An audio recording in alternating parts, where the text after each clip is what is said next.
আপনি এই যে পাবলিক গ্যাদারিং প্লেস, যেখানে প্রচুর লোক সমাগম হয়, বাইতুল মোকাররম মসজিদ আমাদের জাতীয় মসজিদ, ঐতিহ্যের প্রতীক আমাদের।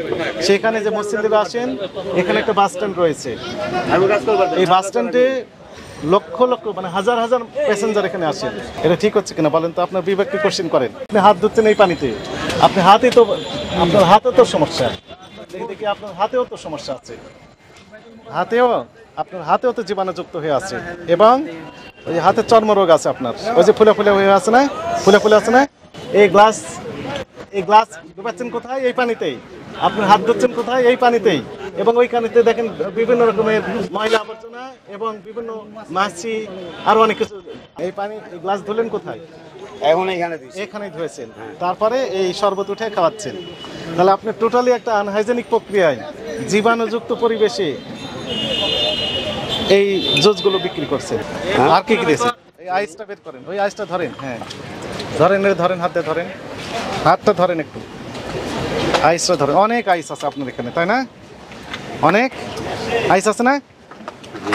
এটাও তো আইস। এরকম অনেক আইস এখানে আছে। এই আইস কোথায় পেয়েছেন? সত্য কথা বলেন। কোন মার্কেট থেকে? Stadium market. কে বিক্রি করে? দোকান আছে এখানে আইসক্রিম, এই আইস বিক্রি করার দোকান আছে স্টেডিয়াম মার্কেটে। আপনি সত্য কথা বলেন। আমরা তথ্য নিয়ে আসছি। না, আমি এখান থেকে কিনে আনছি। কোথা থেকে কিনে আসছেন? স্টেডিয়াম থেকে। কে বিক্রি করে? নাম কি তার? নাম তো তার জানি না আমি। নাম জানেন না? এই আইস কি কাজে ব্যবহৃত হয় সেটি আপনি জানেন? এই আইসটা বিভিন্ন কাজে, যেমন কি কাজে ব্যবহৃত হয়? যেরকম আমরা সব খাবারে দিই। খাবারে আপনি দেন, কিন্তু ইউজুয়ালি কি কাজে ব্যবহৃত হয় এই আইস? এই আইসটা খাওয়ার জন্য আপনি কিভাবে বুঝলেন? আমরা তো আনি ফ্রেশটাই। আপনি ফ্রেশটাই নিয়ে আসার চেষ্টা করেন, কিন্তু এটি তো মাছ সংরক্ষণের জন্য, মাছ যেন না পচে সেই জন্য এই আইসটা ব্যবহৃত হয়। তো মাছ না পচার জন্য যে আইসটা তৈরি করা হয়, সেই পানিটা পিউরিফাইড নয়।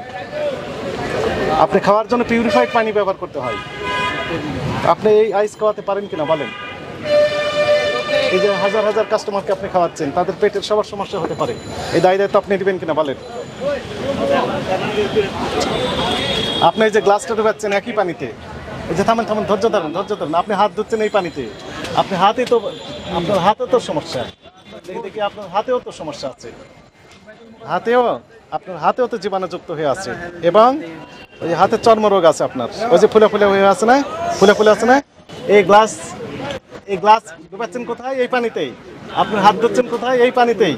এবং ওই পানিতে দেখেন বিভিন্ন রকমের ময়লা আবর্জনা এবং বিভিন্ন মাছি আরো অনেক কিছু। এই গ্লাস ধুলেন কোথায়? এখন এখানেই ধুয়েছেন, তারপরে এই শরবত উঠে খাওয়াচ্ছেন। তাহলে আপনি টোটালি একটা আনহাইজেনিক প্রক্রিয়ায়, জীবাণুযুক্ত পরিবেশে এই জুসগুলো বিক্রি করছেন। এটা ঠিক হচ্ছে কিনা বলেন তো? আপনার বিবেককে কোশ্চেন করেন।